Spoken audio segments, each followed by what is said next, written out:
Assalamualaikum warahmatullahi wabarakatuh. Waalaikumsalam warahmatullahi wabarakatuh.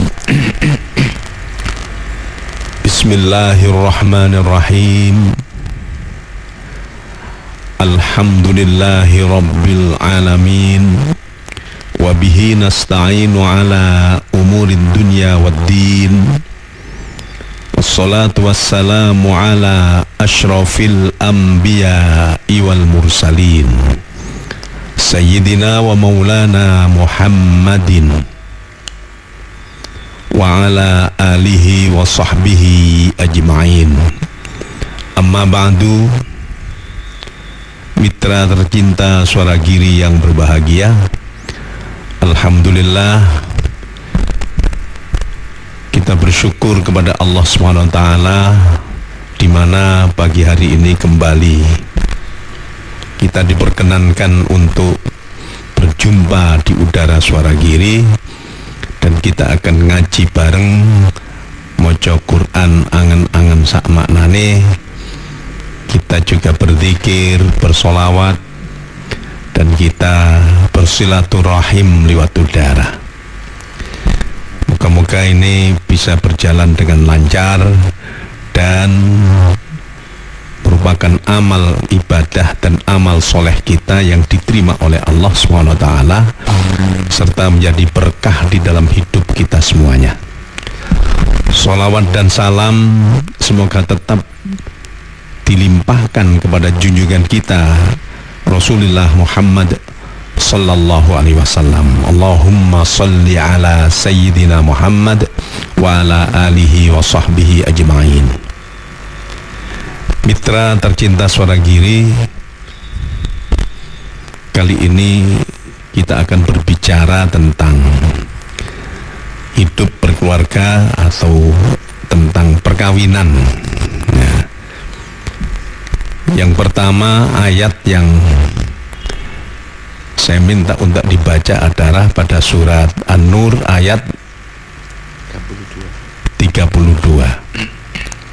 An-Nur ayat 32. Itu juz berapa itu? Juz 18. Juz 18, surat nomor 24, An-Nur ayat 32. Silakan. A'udzu billahi minasy syaithanir rajim.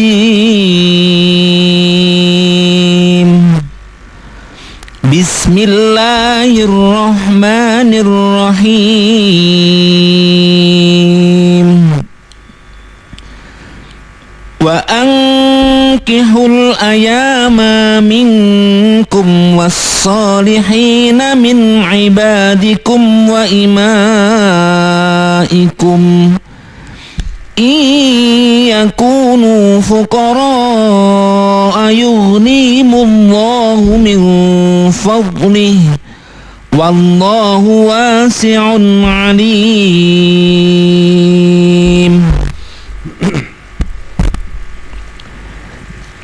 Dan nikahkanlah orang-orang yang masih membujang di antara kamu, dan juga orang-orang yang layak menikah dari hamba-hamba sahayamu yang laki-laki dan perempuan.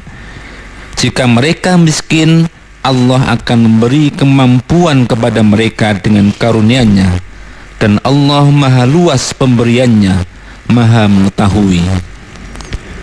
Bismillahirrahmanirrahim. Ada hadis, qala Rasulullah sallallahu alaihi wasallam, ya ma'syarasy syabab, man istata'a minkumul ba'ah falyatazawwaj fa innahu aghaddu lil basar wa ahsanu lil farj. Rasulullah sallallahu alaihi wasallam bersabda, wahai para pemuda,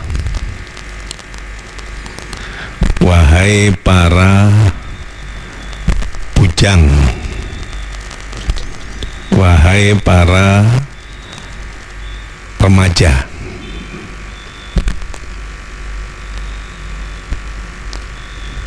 barang siapa yang mempunyai kemampuan untuk menikah,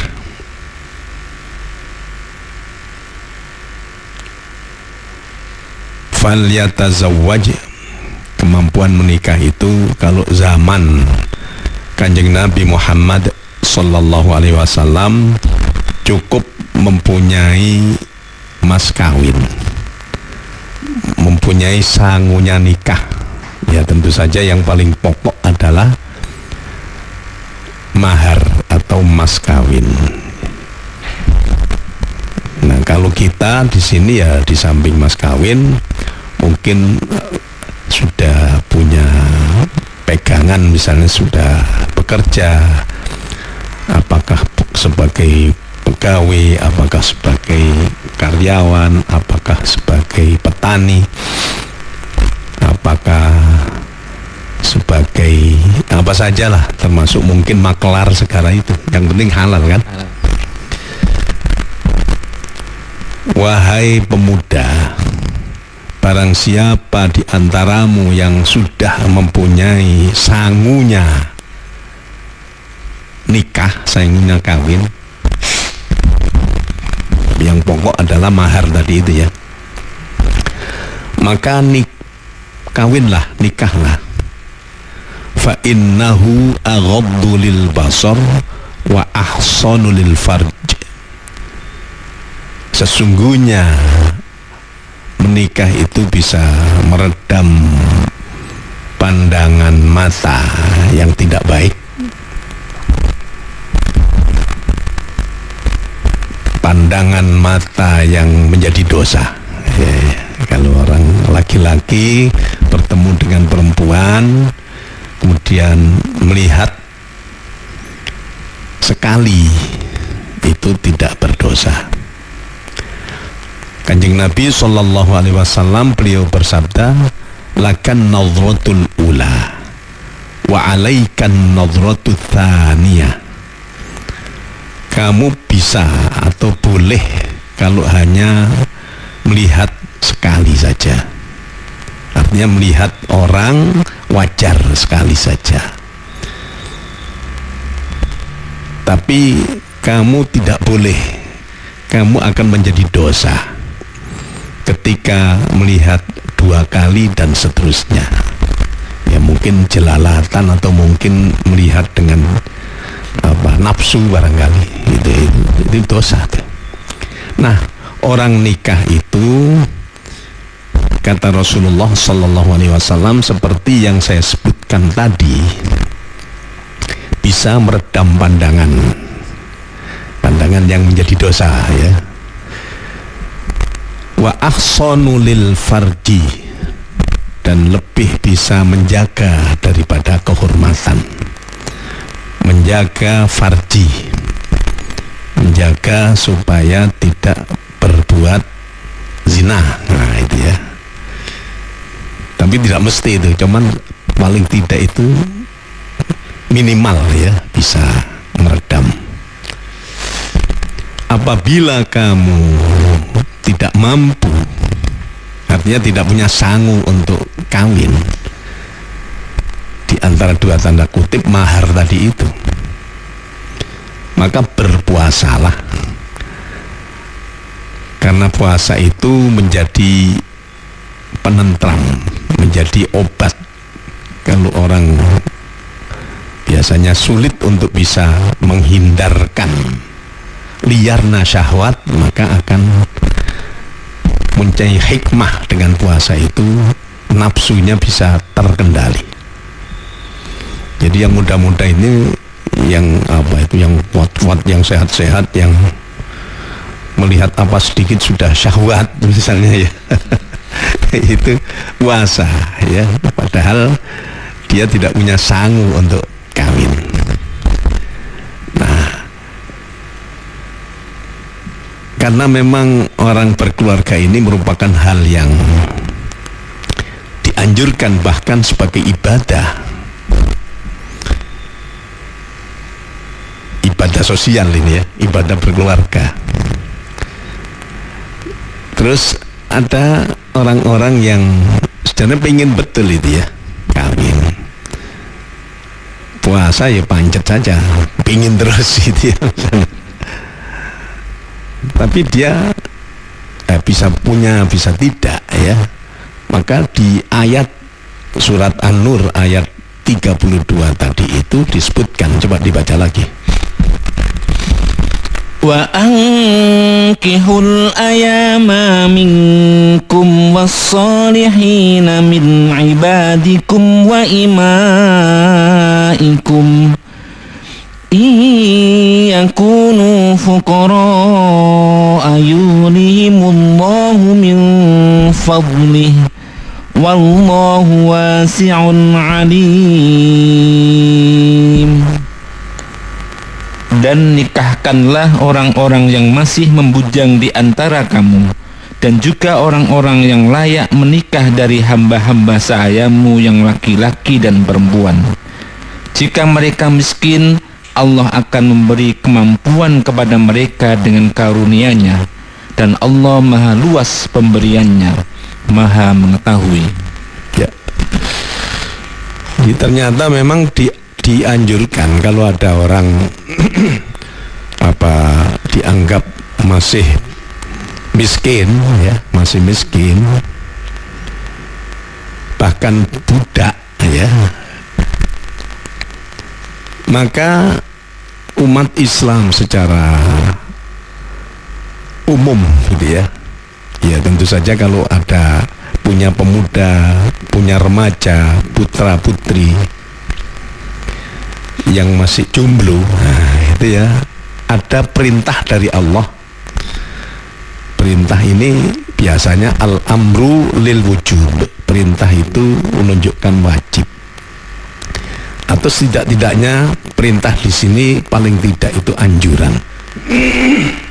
Ya, supaya tidak terjadi kemaksiatan dan lain sebagainya itu. Memang umumnya orang nanti gimana ini, saya masih kerja saya masih begini, tiap bulan masih dapat berapa ini. Biasanya itu kalau sudah kawin itu hati itu digerakkan oleh Allah untuk mau bekerja, tidak bermalas-malasan, sehingga wa ankihul ayama minkum was-salihina min ibadikum wa imaikum. Nikahkanlah bujang-bujang di antara kalian.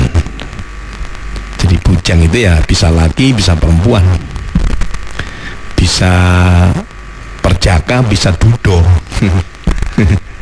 Tapi juga ada duren, itu ada ya, dudo keren. Duda yang mungkin kaya, mungkin apa gitu ya. Iya. Dan orang-orang soleh di antaramu, dan hamba-hamba sahaya yang baik-baik. Kalau ada hamba sahaya juga ya harus diusahakan untuk dinikahkan yang baik tadi ya. Nah, iyakunu fuqara, kalau mereka ini tadinya dalam keadaan hidup berkekurangan, fakir ya, fakir atau miskin lah, yughnihimullahu min fadli, Allah akan mencukupkan rizkinya dari rahmat yang diberikan oleh Allah, rizki yang diberikan oleh Allah. Karena wallahu wasi'un alim, Allah itu maha luas, maha tahu. Ya tentu saja, kenapa kau pakai maha tahu ya? Kalau orang itu mau berusaha ya, sedikit banyak itu oleh Allah dimudahkan mendapatkan rizki yang bisa memenuhi kebutuhan. Nah itu ya. Ya rupanya di sini ya termasuk gimana masih belum punya rumah, gimana masih belum punya kendaraan, itu termasuk itu. Tapi ternyata iyakunu fuqara ayughnihimullahu min fadli. Ya, oleh Allah diberikan kecukupan, karena memang Allah maha wasi'un alim. Tadi itu maha luas, termasuk maha luas pemberiannya, maha luas kerahimannya, kasih sayangnya, dan Allah maha mengetahui. Masih Anda simak Mutiara Fajar di Suara Giri FM.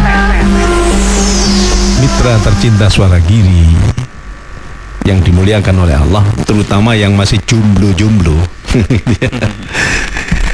Jomblo laki, perempuan, apa, masih perjaka ataupun sudah dudoh ya, masih perawan, masih gadis ataupun masih janda. Biasanya kalau janda itu malas untuk mau kawin itu ya. Apalagi kalau janda yang sudah sepuh gitu kan. Kalau umurnya masih likuran 30-an, 40-an, awal-awal gitu ya, 5 bulan kadang-kadang juga ada yang mau, tapi ya biasanya jarang. Apalagi kalau punya anak banyak. Tapi bagus itu kalau memang mau untuk melaksanakan hidup berkeluarga untuk yang kedua kalinya atau bahkan ketiga kalinya itu ya. Itu gimana nanti di akhirat itu sama-sama masuk surga itu gimana, kumpulnya dengan siapa?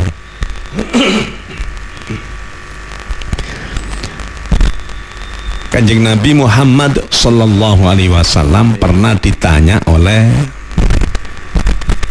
Siti Ummi Salamah, Sayyidah Ummi Salamah itu istri junjungan kita Rasulullah sallallahu alaihi wasallam. Karena Ummu Salamah itu dinikahi oleh Kanjeng Nabi dalam keadaan janda ya. Suaminya namanya Abu Salamah ya, wafat ya. Nah, tanya kepada Kanjeng Nabi, ya Rasulullah, kalau ada orang yang sudah dulu punya suami terus meninggal terus kawin lagi, nanti kalau sama-sama masuk surga itu gimana itu Rasulullah? Nanti apakah dengan suami yang lama, apakah dengan suami yang baru gitu lah kalau bahasa kita itu ya. Dijawab oleh junjungan kita Kanjeng Nabi Muhammad sallallahu alaihi wasallam, itu nanti dengan oleh Allah dua orang ini kepada dua orang ini, si perempuan atau si ya istri ya, si istri ini disuruh milih ya, milih yang mana ya, terserah dia. Hanya saja kalau Kanjeng Nabi Muhammad sallallahu alaihi wasallam itu umumnya secara naluri di surga yang dipilih adalah yang pangkatnya yang lebih tinggi di hadapan Allah Subhanahu wa taala. Artinya yang lebih bertakwa, karena memang orang bertakwa itu ada yang ya cukup bertakwa gitu saja, ada yang sedang, ada yang bertakwa dalam arti yang demikian mulia. Maka dikatakan oleh Allah Subhanahu wa taala, inna akramakum indallahi atqakum. Sungguh yang paling mulia di antaramu di sisi Allah adalah yang paling bertakwa. Nah, itu ya. Jadi makanya kalau di khutbah-khutbah itu, terutama khutbah Jumat itu pasti ittaqullah, itu bahkan ittaqullaha haqqa tuqatih, bertakwalah kamu semuanya dengan sesungguh-sungguh takwa. Nah, ya. Ya. Itu yang dipilih biasanya, kata Rasulullah sallallahu alaihi wasallam.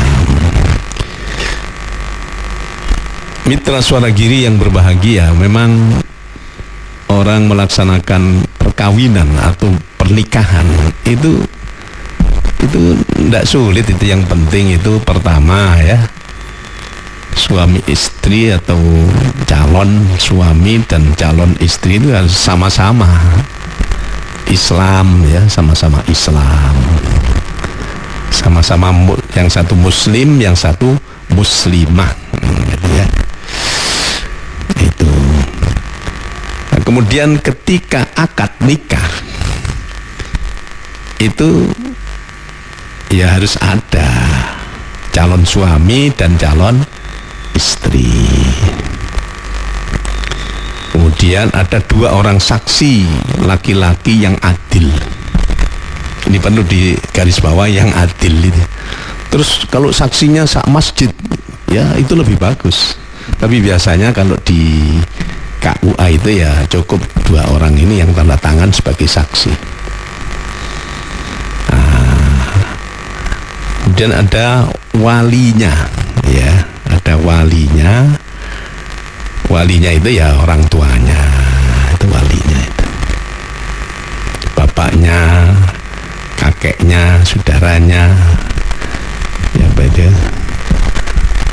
Kemudian termasuk pamannya, Pak Gusnya, itu bisa jadi wali itu. Tapi yang wali mujibir betul adalah bapak itu ya. Terus adanya akad nikah, ya, akad nikah. Jadi misalnya aku nikahkan saudara, misalnya saudara Faizin, aku nikahkan kamu dengan putri saya yang bernama Khadijah, ya misalnya, dengan mahar 1 kilo emas murni, halan. Dijawab oleh Pak Izin, saya terima nikahnya dan kawinnya, gitu ya. Siapa tadi? Khadijah, dengan mas kawin berapa tadi? 1 kilo emas, ya, kontan. Itu sudah sah itu ya, sudah sah itu.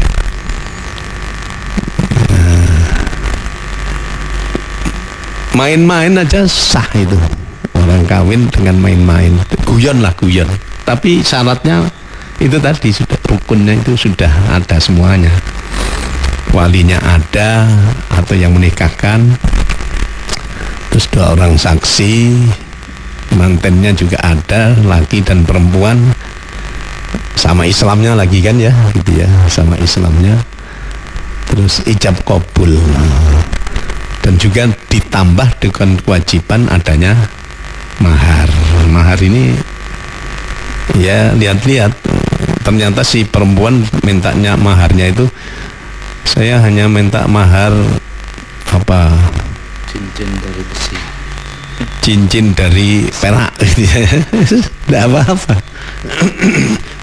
Nah itu sudah sah itu. Makanya disebutkan tadi, saya sebutkan tadi bahwa harus sama muslim dan muslimah. Nah, coba itu ayat yang melarang itu ya. Surat Al-Baqarah ayat berapa itu? 21. Ayat 221. 221 dan seterusnya. Coba dibaca.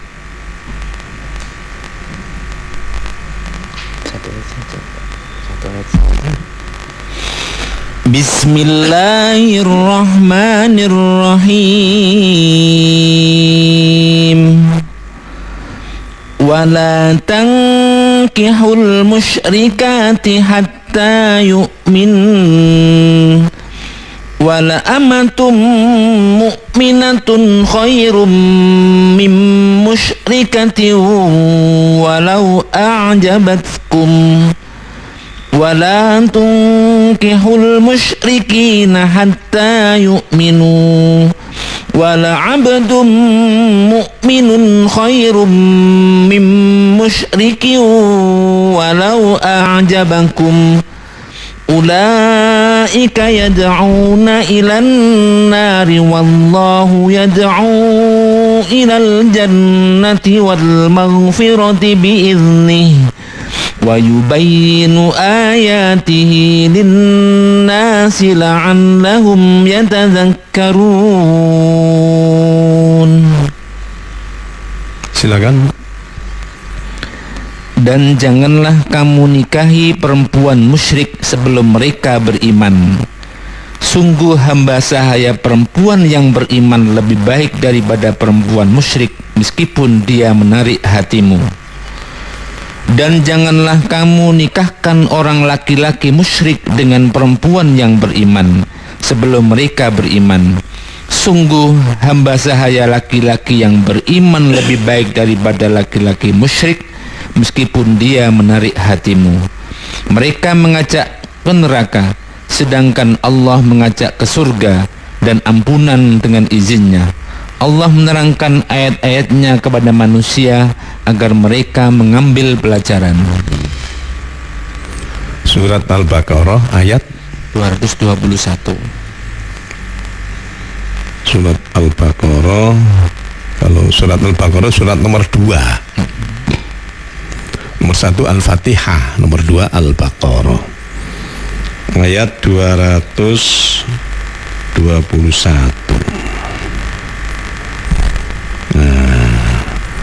Jadi jelas itu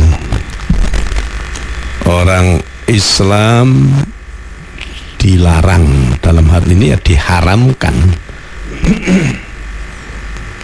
laki-laki kawin dengan orang non-muslim yang musyrik, ya, yang musyrik, yang tidak menyembah Allah tapi menyembah yang lain,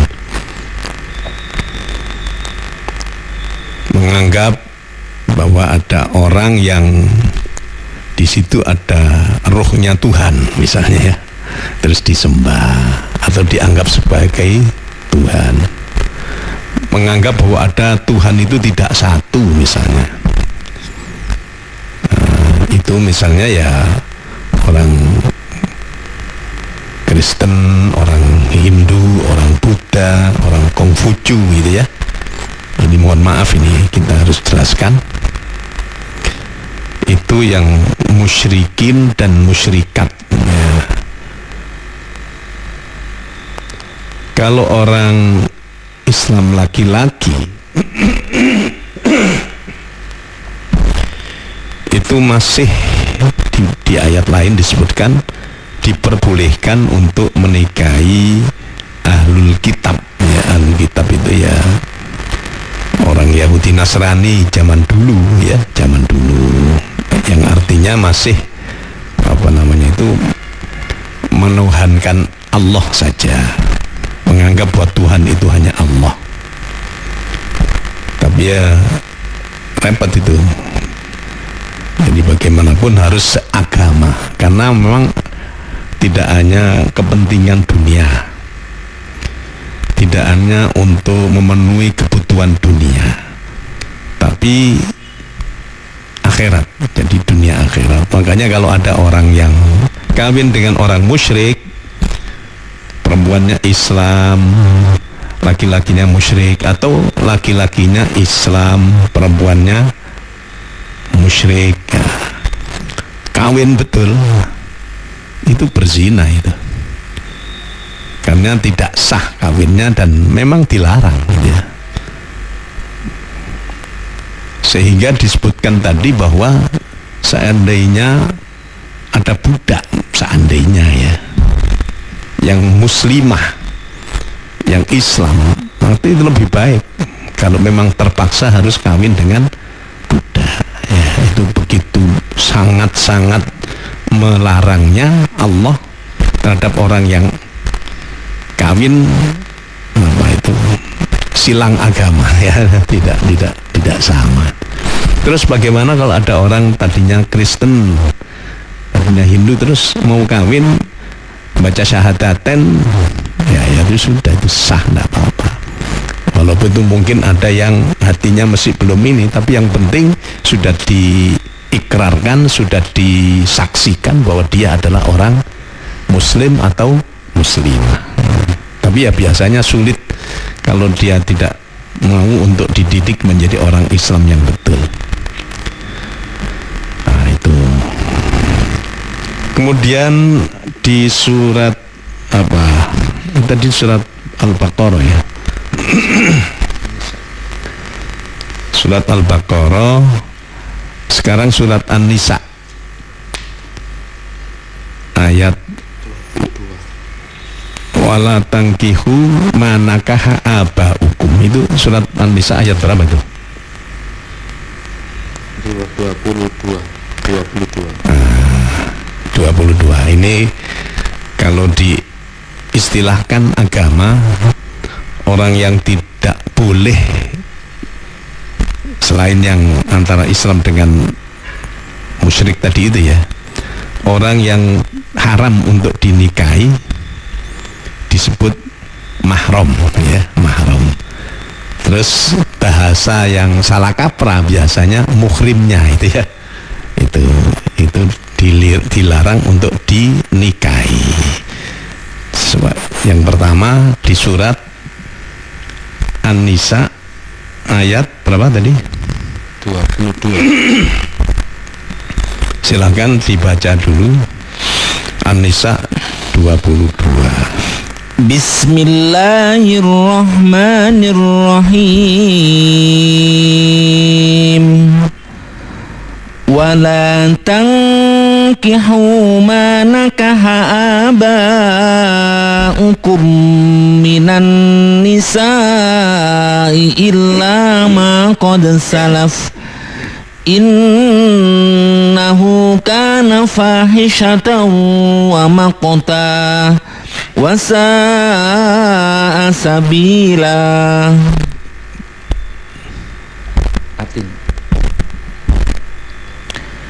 Dan janganlah kamu menikahi perempuan-perempuan yang telah dinikahi oleh ayahmu, kecuali kejadian pada masa yang telah lampau. Sungguh perbuatan itu sangat keji dan dibenci oleh Allah, dan seburuk-buruk jalan yang ditempuh. Jadi ini termasuk mahram ya, ibu tiri, orang perempuan yang dinikahi ayah kita, kemudian ayahnya meninggal, itu tetap menjadi ibu tiri yang haram untuk dinikahi. Di samping haram, dia tetap dihormati seperti ketika orang tua atau ayahnya masih ada. Jadi tidak boleh kawin dengan ini bojone bapak itu saya enom iki. Si bapak mati atau dipegat. Kawinan aja dhewe le, ora haram, itu tidak boleh. Mahram itu ya. Dulu memang ada di zaman jahiliyah atau pra-Islam lah, mungkin ada itu. Tapi setelah ayat ini turun ya, ini haram. Walaupun itu ibu tiri. Jadi ibu tiri ini termasuk mahram yang punya ada hubungan seperti hubungan darah begitu. Walaupun ibu tiri tetap bapaknya meninggal atau bapaknya mencerai atau mentalak, ya tetap tidak boleh, tetap haram ya. Jadi itu ya, kalau wudu biasanya kalau bersinggungan dengan perempuan ajnabiyah termasuk istrinya itu batal wudunya. Kalau dengan ibu tiri ini ya tidak batal gitu. Tapi yang paling penting adalah tidak boleh untuk dikawini, gitu ya. Kemudian siapa-siapa lagi yang haram untuk dinikahi ya. Coba terus ayat 23, silakan. Hurrimat alaikum ummahatukum wa banatukum wa akhawatukum wa ammatukum wa khalatukum wa banatul akhi wa banatul ukhti wa ummahatukum allati arda'nakum وأمهاتكم اللاتي أرضعنكم وأخواتكم من الرضاعة وأمهات نسائكم nisaikum wa rabaibukumul lati fi hujurikum وربائبكم اللاتي في حجوركم من نسائكم اللاتي دخلتم بهن فإن لم تكونوا دخلتم بهن فلا جناح عليكم وحلائل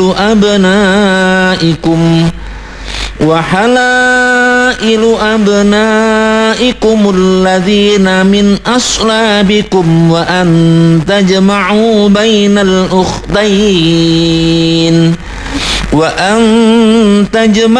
بين الأختين إلا ما قد سلف إن الله كان غفورا رحيما. Artinya, diharamkan atas kamu menikahi ibu-ibumu, anak-anakmu yang perempuan, saudara-saudaramu yang perempuan, saudara-saudara ayahmu yang perempuan, saudara-saudara ibumu yang perempuan, anak-anak perempuan dari saudara-saudaramu yang laki-laki, anak-anak perempuan dari saudara-saudaramu yang perempuan, ibu-ibumu yang menyusui kamu, saudara-saudara perempuanmu sesusuan, ibu-ibu istrimu atau mertua, anak-anak perempuan dari istrimu, anak tiri yang dalam pemeliharaanmu, dan istri yang telah kamu campuri. Tetapi jika kamu belum campur dengan istri itu dan sudah kamu ceraikan, maka tidak berdosa kamu menikahinya. Dan diharamkan bagimu istri-istri anak kandungmu atau menantu, dan diharamkan mengumpulkan dalam pernikahan dua perempuan yang bersaudara kecuali telah terjadi pada masa lampau. Sungguh Allah Maha Pengampun, Maha Penyayang. ya, ini yang saya sebutkan termasuk mahram atau bahasa kita muhrim, ya. Bahasa kita muhrim. Biasanya orang perempuan melaksanakan ibadah haji itu diharuskan ada muhrimnya, ya. Ya, bisa dikawin betul. Kalau di ini mungkin ya formalitas itu ada itu. Jadi kalau formalitas jangan dijadikan sebagai istri atau suami, ya, formalitas. Tapi yang jelas misalnya betul-betul mahram ketika orang beribadah haji, umroh yang harus ada syarat itu, ya memang betul-betul harus dinikahkan, ya. Itu kalau memang sesuai dengan ajaran agama.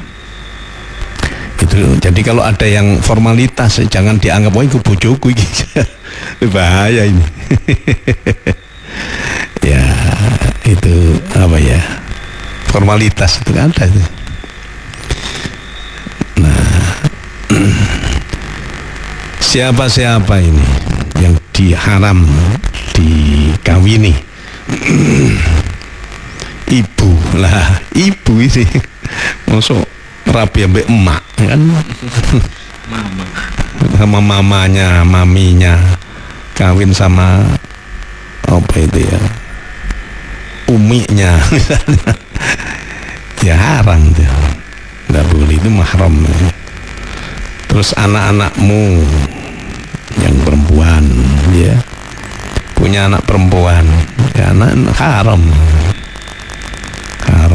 untuk dikawin, ya. Saudara-saudaramu yang perempuan, ya, saudara baik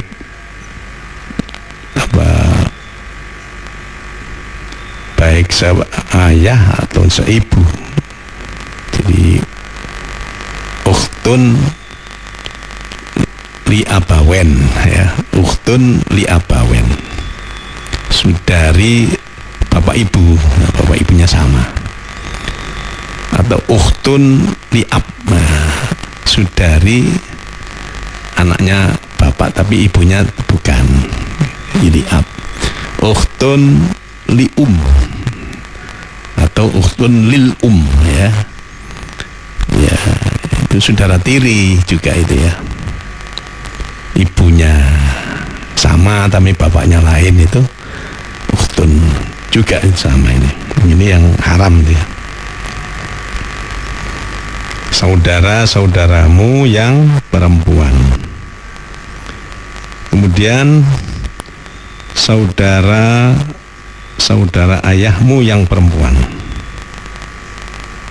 Saudari lah ini ya. Saudarinya ayah.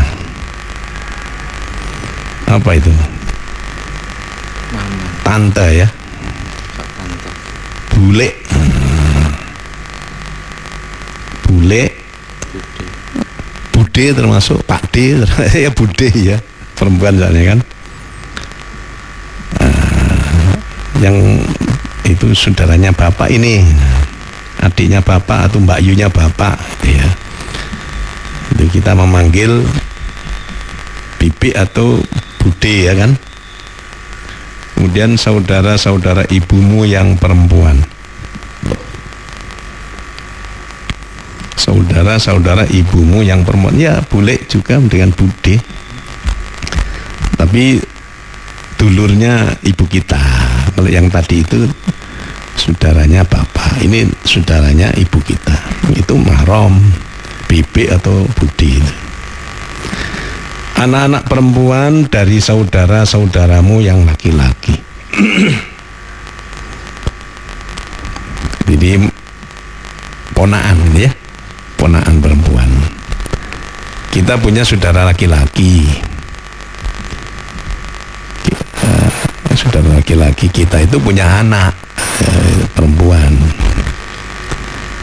Ini mahram tapi bukan mahram ya, mahram ya. Ponaan ya, ponaan ya, mahram ya. Anak-anak perempuan dari saudara-saudaramu yang perempuan ya. Anaknya Mbak Yu atau anaknya adik ya, jadi ponaan perempuan, ini mahram juga. Terus ibu-ibumu yang menyusui kamu, nah, ini yang harus hati-hati nih.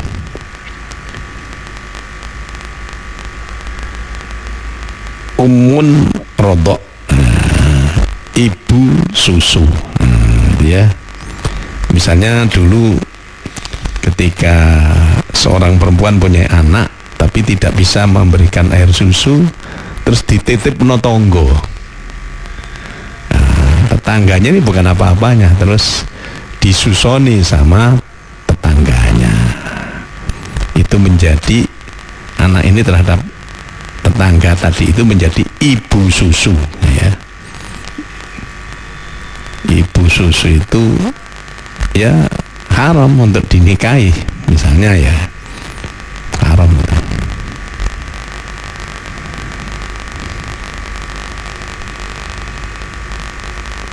Kemudian saudara-saudara perempuan sesusuan, saudari-saudari sepersusuan. Itu gimana yang tadi itu? Kalau itu tadi ibunya, kalau si ibu susu ini punya anak ya, itu mahram, itu anaknya ini saudara sepersusuan. Dan saudara sepersusuan ini tidak hanya ketika sama-sama nyusu sama ibu tetangga tadi itu, bukan, tapi semua saudara dari yang paling tua sampai yang paling muda, walaupun tidak bareng ketika nyusu itu menjadi saudara sepersusuan. Ini kadang di masyarakat itu ada yang tidak ngerti ini, mohon maaf ini. Jadi kalau misalnya ada seorang laki-laki ketemu dengan seorang perempuan di Jakarta misalnya ya, kita kan di Gresik ini, ternyata mereka tidak tahu bahwa mereka ini saudara sepersusuan. kawin kan KUA-nya kan tidak tahu itu ya, atau walinya kan tidak tahu di sana kawin, ya sah. Tapi ketika mengetahui bahwa ternyata suami istri ini adalah saudara-saudari sepersusuan, maka itu harus diputuskan itu. Harus diputuskan. Kalau diteruskan dan tahu misalnya ada yang menjadi saksi gitu ya. Ada yang menjadi saksi. Mungkin kalau sekarang ya ada saksi yang betul-betul tahu bahwa ini dulu nyusu kepada ibunya si perempuan ini, atau saudaranya dari saudara sepersusuan, tahu itu. Nah itu harus diputus, tidak boleh terus dibiarkan aja, itu haram, jadi berzina terus itu. Terus bagaimana kalau dulu punya anak-anak? Ya sah, tidak apa-apa itu, anaknya sudah sah sebagai anak betul gitu ya. Begitu. Saudara sepersusuan ini kita harus hati-hati. Ibu-ibu istrimu morotuo, itu ya, itu tidak boleh kawin dengan morotua wedok ya, tidak boleh itu. Kalau yang ayat di atas 22 tadi itu kan seorang apa ya, jangan mengawini ibu tiri ya. Nah, kalau ini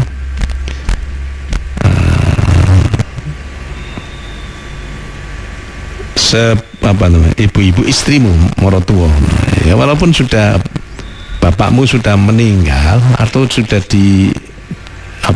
ceraikan, mahram itu tidak boleh. Anak-anak perempuan dari istrimu alias anak tiri yang dalam pemeliharaanmu dari istri yang telah kamu campuri. Ada seorang laki-laki kawin dengan seorang perempuan janda, dan si janda ini punya anak ya, perempuan atau laki-laki, maka itu disebut anak-anaknya ini anak tiri kan, anak tiri.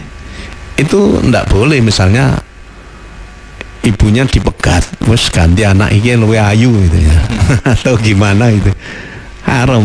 Tapi kalau si bapak dan si ibu ini atau laki dan perempuan ini yang tadi kawin dengan janda itu sudah tadi disebutkan sudah mencampuri, sudah dioplos, dicampur itu bahasa yang lucu-lucu ini, sudah dijima lah, sudah hubungan biologis suami istri. Masih pisan, pokoknya sudah. Setelah itu anaknya ini sudah mahram, itu tidak boleh dikawin. Hati-hati itu. Jangan bumbung, wah ini makne wis rodok STW wis ya apa iki. Kon pegatan ae, ganti anak ya haram, tidak boleh. Itu zina kalau memang tahu bahwa dia begitu dikawin betul sesuai dengan syarat rukun nikah, tetap haram. Kalau diteruskan jadi zina itu mahram itu, atau muhrim ya bahasa kita.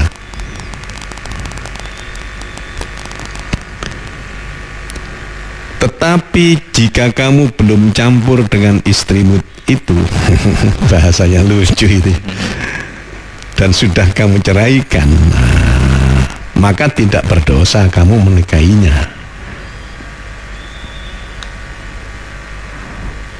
Itu tidak berdosa kawin dengan anak tiri, tapi dulu dengan ibunya si anak ini belum pernah campur, belum dijima ya, belum hubungan biologis gitu ya, belum jima ya.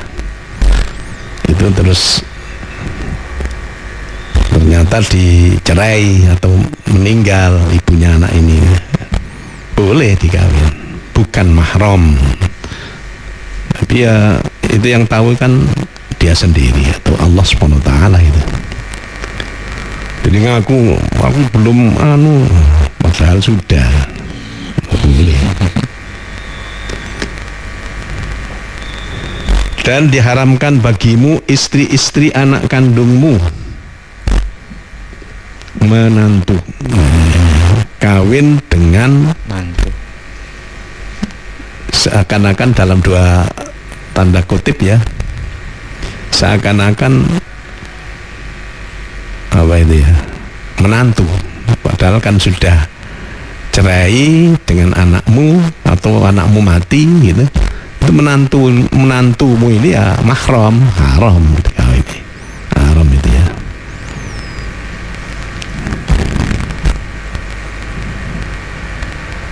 Dan diharamkan mengumpulkan dalam pernikahan dua perempuan yang bersaudara, kecuali yang telah terjadi pada masa lampau. Kadung dulu zaman jahiliyah gak ngerti, itu enggak apa-apa, enggak dosa. Tapi kalau turun ayat ini maka enggak boleh itu. Kepingin wayu, kepingin apa namanya itu, berpoligami, ternyata dengan adiknya istri atau dengan kakaknya istri. Enggak boleh itu, enggak boleh. Terus bagaimana kalau istrinya meninggalkan adik atau kakak perempuan? Apakah tidak boleh untuk mudun amben? Jadi itu istilahnya mudun amben katanya, atau munggah amben, Mbak Yunya dikawini. Itu tidak apa-apa itu. Jadi karang wulu itu tidak apa-apa, karena adik atau Mbak Yunya istri saya itu yang tidak dibolehkan adalah mereka dipoligami, itu yang tidak boleh.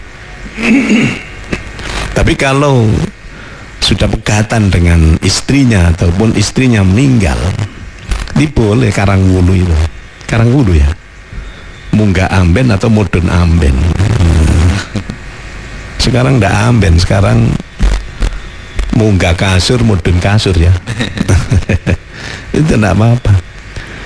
Yang kata Rasulullah ini disebutkan apa itu ya, hamwu itu apa, ipar. Jadi ya ini harus hati-hati, kata Rasulullah, kalau suami istri terus kumpul dengan iparnya yang perempuan ya, ketika oleh para sahabat ditanyakan gimana ya, kita sangat dekat sekali dengan ipar, itu kata Rasulullah, al-maut, artinya itu bahaya, tidak boleh itu ya, karena dia sebenarnya hakikatnya bukan mahram, terutama yaitu ketika sudah tidak jadi suami istri tapi masih punya adik atau Mbak Yu, itu kan boleh dikawin itu. Ya, kalau yang atas-atas tadi itu memang mahram dari awal sampai mati tetap mahram. Kalau ini ndak, bisa dikarang wulu. Maka ketika Rasulullah SAW ditanya oleh para sahabat, bagaimana dengan alhamu? Hamu itu bahasa kita apa ya? Ipar ya. Al-maut, kata Rasulullah, maut itu artinya bahaya. Berbahaya. Ya, bahaya. Karena masih bisa dikawin suatu ketika. Ya. Ada orang yang sangat-sangat pandai dan ya bijaksana lah. Jadi punya adik, terus tiap saat ketika sama-sama kerja, yang satu kuliah, yang satu kerja, suaminya ini terus ngajak digonjeng adiknya, terus pokoknya dititipkan adikku, tak titipna sampean sekolah biar aman dan lain sebagainya, terus gitu. Lama-lama kok si suami dengan adiknya ini kok kelihatan lebih rukun ya. Akhirnya si istri yang kakaknya si perempuan adik ini, wis anu aku pegatan minta ditalak, nanti kawinilah adik saya. Ada yang gitu. Tapi ya saking apike wong ya, gitu. Terus bagaimana antara seorang perempuan dengan ponakannya, ya. Misalnya si A laki-laki kawin dengan suami istri dengan seorang perempuan yang punya ponakan, nah, itu hukumnya sama dengan ini, dengan apa namanya itu, dengan adik tiri itu sama. Jadi ya jangan dekat-dekat lah, jangan dekat-dekat. Itu ponakan itu, ya jangan dekat-dekat, nanti bahaya itu. Karena apa? Karena tidak mahram, artinya bukan muhrim gitu ya. Sehingga misalnya istrinya meninggal atau istrinya dicerai, punya adik, punya ponakan, boleh ponakannya dikawin. Nah itu mahram. Ini ada lagi di surat An-Nisa ya, ayat 25, coba dibaca itu.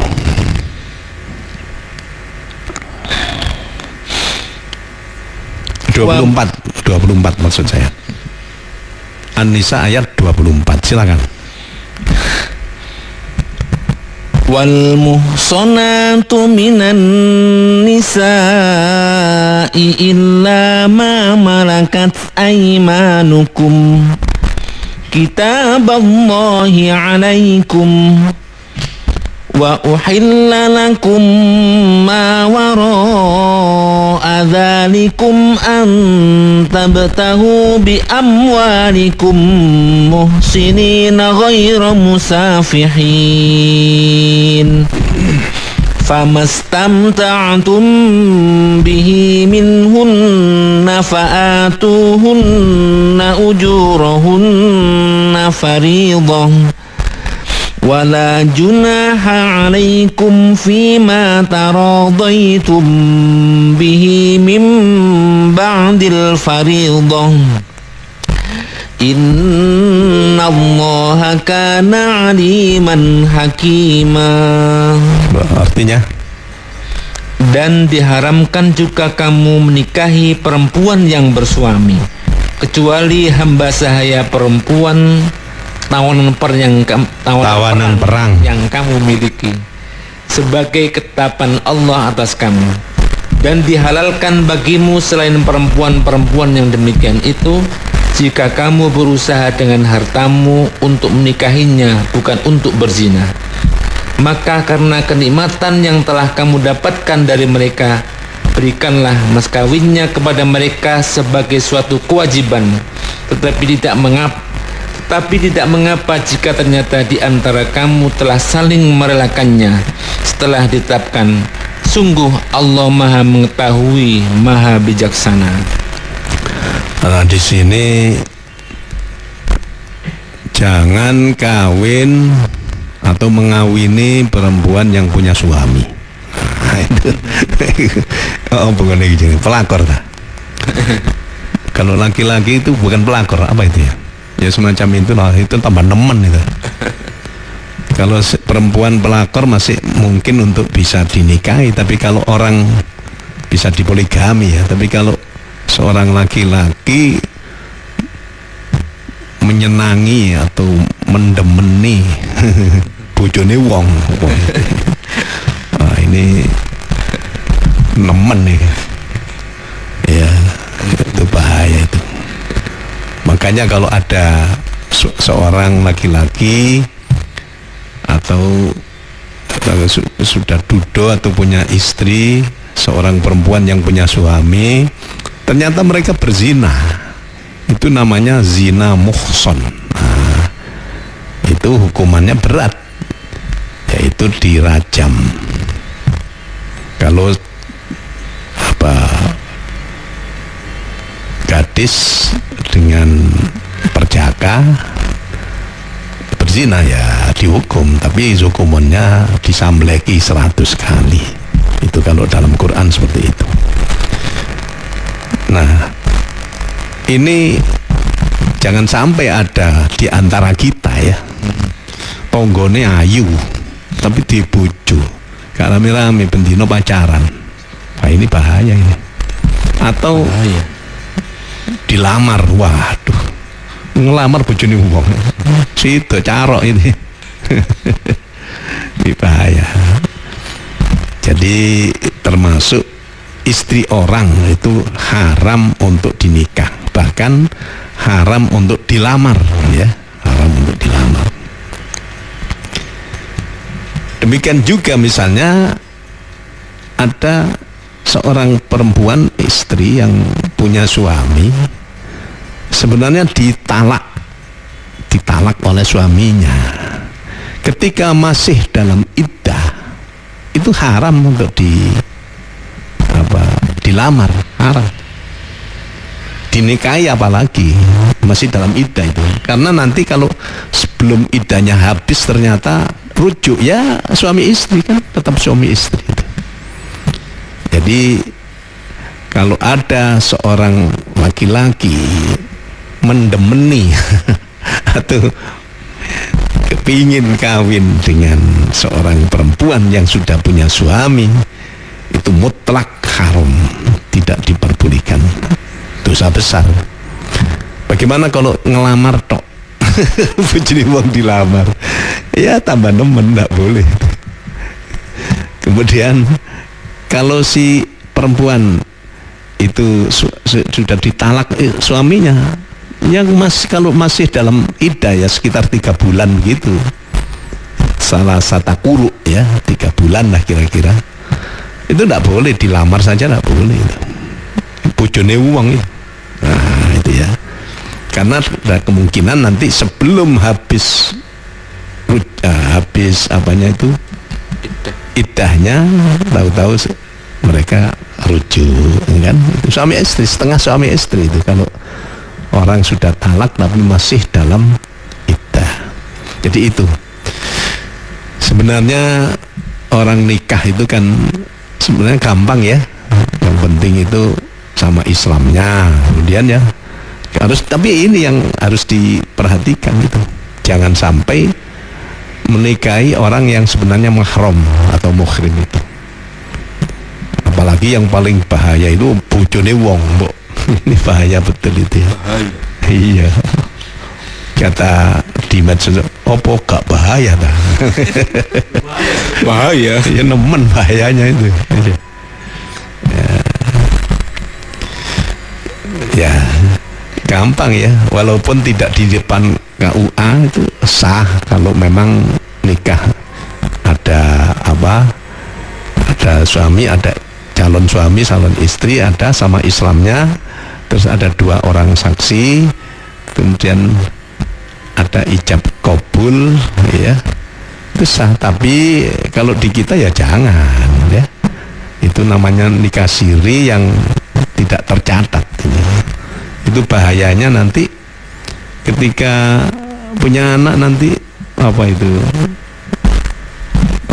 ya, ini bapak ini siapa ini tidak punya tidak punya buku nikah. Wah, itu repot itu untuk ke akte kelahirannya itu juga repot dan lain-lain banyak sekali. Makanya ya jangan sampai walaupun kita itu di Quran hadisnya jelas, walaupun di sana tidak ada kata-kata KUA, tapi kan kita punya ini, ya ayyuhalladzina amanu athi'ullaha wa athi'ur rasul wa ulil amri minkum. Ulil amri ini termasuk undang-undang negara itu ya. Maka kita jangan sampai melanggar, kecuali kalau undang-undangnya itu menyuruh untuk maksiat, itu kita wajib melanggar. Demikian, moga-moga manfaat. Bismillahirrahmanirrahim. Allahumma salli wa sallim wa barik ala sayyidina Muhammad wa ala ali sayyidina Muhammad walhamdulillahi rabbil alamin. Barakallahu lana fil Qur'anil azim wa nafa'ana minal ayati wa dzikril hakim. Allahumma ja'alil Qur'ana lana fid dunya qarina wa fil qabri munisa wa fil qiyamati syafi'a wa minan nari sitran wa hijaba wa ala sirati nura wa fil jannati rafiqa wa ilal khairati kulliha dalilan wa imama. Rabbana atina fid dunya hasanah wa fil akhirati hasanah wa qina adzabannar wa adkhilna jannata ma'al abrar. Wa sallallahu ala sayyidina Muhammadin wa ala alihi wa sahbihi wa sallam. Walhamdulillahi rabbil alamin. Assalamualaikum warahmatullahi wabarakatuh. Waalaikumsalam. Allahumma arhamni bil Qur'an waj'alhu li imaman wa nuran wa hudan wa rahmah. Allahumma dhakkirni minhu ma nasitu wa 'allimni minhu ma jahiltu warzuqni tilawatahu ana al-laili wa atrafan nahar waj'alhu li hujjatai ya rabbal alamin. Da'wahum fiha subhanakallahumma wa tahiyyatuhum fiha salam wa akhiru da'wahum anil hamdulillahi rabbil alamin.